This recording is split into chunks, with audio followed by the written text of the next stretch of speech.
आज का टॉपिक है टेंस, मतलब टेंस यानी काल। तो हम लोग सीखेंगे कि टेंस पहले होता कितने टाइप से है। टेंस बेसिकली 3 टाइप से होता है, प्रेजेंट टेंस, पास्ट टेंस और फ्यूचर टेंस। तो इसके कुछ नियम हैं जिसको हमें सीखना है। जब इसके नियम सीखेंगे कि किसमें हेल्पिंग वर्ब क्या लगना है, इनके रूल रेगुलेशन क्या है, तो फिर ये टेंस अपने को समझ में आने लगेंगे। तो सबसे पहले सीखेंगे कि टेंस कितने प्रकार के होते हैं। सबसे पहले उनको देखते हैं। इस तरह से आप कॉलम बनाएंगे।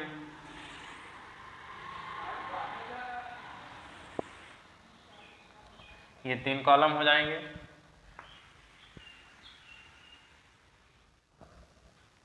यहाँ पर होगा इंडेफिनिट सिंपल टेंस, यहाँ पर होगा कंटिन्यूअस, और यहाँ पर होगा परफेक्ट और नीचे परफेक्ट कंटिन्यूअस। ये अपने को इस तरह से कॉलम बनाना है। फिर इसमें लिखना है टेंस कितने प्रकार के होते हैं, 3 प्रकार के। पहला टेंस है प्रेजेंट टेंस, दूसरा है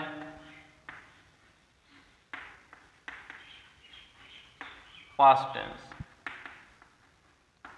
और लास्ट है फ्यूचर टेंस।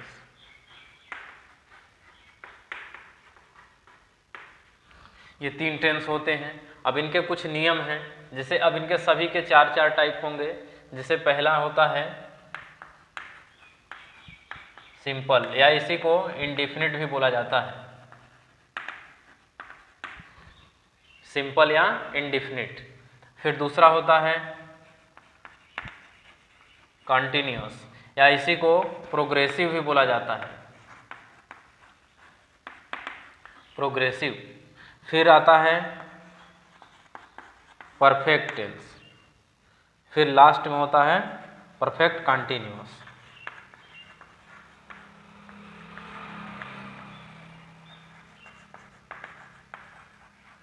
कंटिन्यूअस, ये 4 टाइप होते हैं। जैसे प्रेजेंट की अगर बात करते हैं तो प्रेजेंट सिंपल या indefinite tense, present continuous tense, present perfect tense और प्रेजेंट परफेक्ट कंटिन्यूअस। इसी तरह से इसकी भी जब बात करेंगे तो इसके 4 टाइप आएंगे और फ्यूचर के भी यही 4 टाइप होंगे।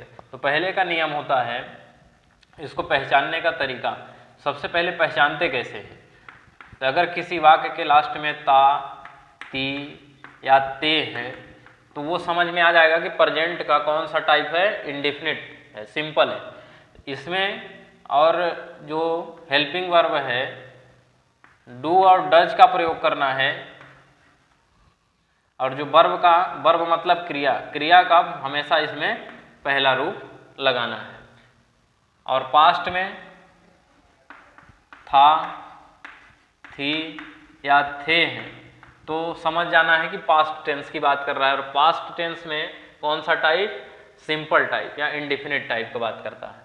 और इसमें जो प्रयोग करना है वो डिड का प्रयोग होगा, और वर्ब का हमेशा इसमें दूसरा रूप लगाना है, सेकंड फॉर्म। और फ्यूचर की जब बात करेंगे तो इसको गा, गी, गे, यदि वाक्य के लास्ट में इस टाइप के कोई शब्द आते हैं तो वो फ्यूचर टेंस की बात करेगा, यानी फ्यूचर के सिंपल में। अब इसमें जो प्रयोग करना है वो सहायक क्रिया, जिसको हेल्पिंग वर्ब कहते हैं, विल और शैल का प्रयोग होगा। ये बाकी हम लोग पढ़ेंगे कि विल का कहाँ प्रयोग करना है और शैल का कहाँ प्रयोग करना है। सबसे पहले ये ग्रामर के नियम जो हैं वो पहले अपने को समझना पड़ेगा। जो कंटिन्यूअस है, कंटिन्यू मतलब अगर कोई काम चल रहा है, कभी भी वाक्य के लास्ट में रहा, रही, रहे आए तो अपने को समझना है कि वो कंटिन्यूअस टाइप का टेंस है। रहा है, रही है और रहे हैं, इस तरह के अगर वाक्य के लास्ट में शब्द आते हैं तो ये है कंटिन्यूअस प्रेजेंट टेंस का। अब इसमें जो सहायक लगेगा इज, एम, आर, ये 3 सहायक क्रिया हैं जो लगेंगी।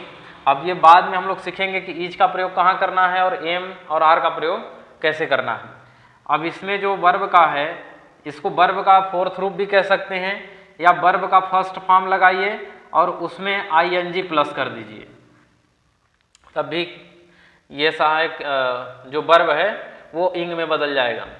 अब इसमें हम लोग पढ़े थे कि पास्ट में था, थी, थे होना चाहिए, तो इसका हो जाएगा रहा था, रही थी, रहे थे। अगर वाक्य के लास्ट में इस टाइप के अगर कोई शब्द आते हैं तो वो पास्ट के कंटिन्यूअस की बात करेगा। इसमें दो सहायक क्रियाओं का प्रयोग होता है, वाज और वर का प्रयोग होता है। जिसका भी कंटिन्यूअस रहेगा सब में वर्ब का फर्स्ट फॉर्म और सभी में आईएनजी जोड़ते जाएंगे, उसी को वर्ब का फोर्थ फॉर्म भी कहते हैं।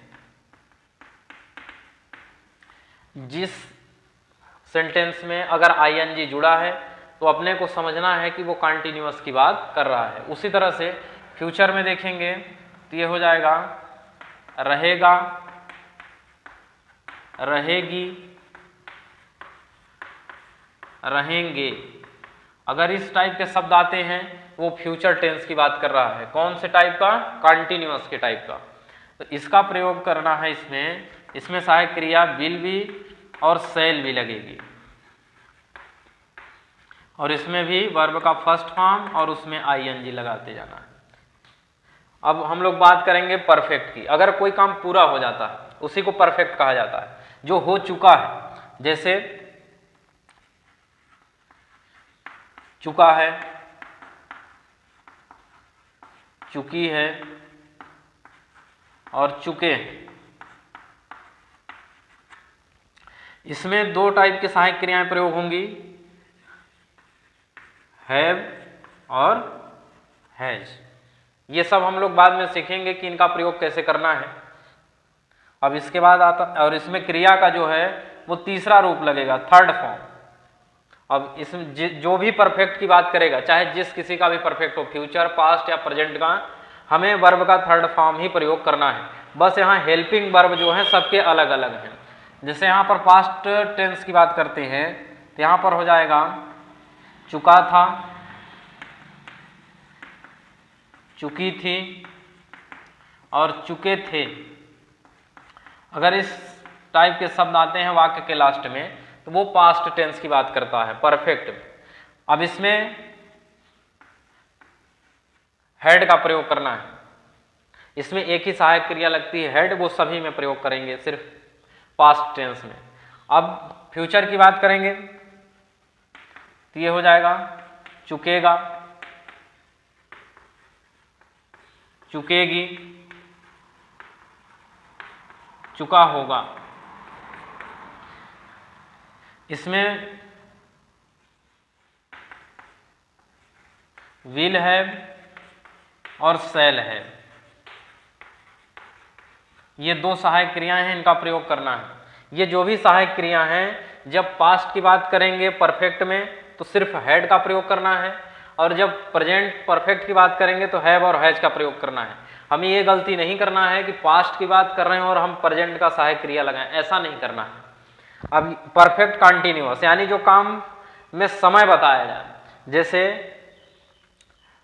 वे कब से आ रहे होंगे या आ रहे हैं, तो इस तरह से जिसमें समय का बोध हो वो परफेक्ट कंटिन्यूअस है।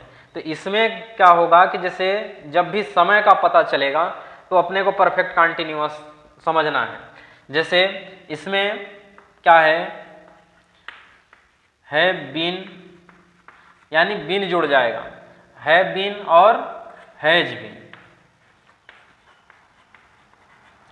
और जो भी है इसमें क्रिया, अब यहाँ पर क्रिया का जो रूप है उसमें कंटिन्यूअस का जो क्रियाएं हैं वो उसका प्रयोग करेंगे। वर्ब जो है, वर्ब में आईएनजी का प्रयोग होगा।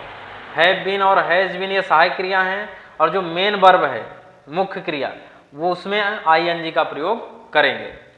जैसे अब इसकी बात करेंगे, इसमें एक सहायक क्रिया का प्रयोग होता है हैड, उसमें जुड़ जाएगा बीन, और इसमें भी वर्ब में आईएनजी का प्रयोग करना है।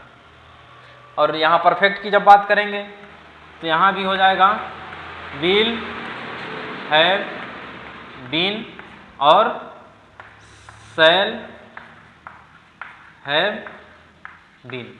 सिर्फ बीन जुड़ जाएगा, बाकी परफेक्ट वाले ही इसमें प्रयोग होंगे। जैसे परफेक्ट कंटिन्यूअस है तो परफेक्ट की जो सहायक क्रिया है और जो वर्ब है, मेन वर्ब है, उसमें आईएनजी का प्रयोग हम लोग करेंगे। तो ये रहे इसके रूल। यहाँ भी वर्ब का थर्ड फॉर्म का प्रयोग करेंगे, यहाँ भी वर्ब का थर्ड फॉर्म का प्रयोग करेंगे। तो ये रहे पूरे टेंस के रूल। सबसे पहले इसको हमें समझना पड़ेगा। ये पूरे रूल यदि आप याद कर लेते हैं तो टेंस सीखने में काफ़ी आपको आसानी प्रदान करेगा।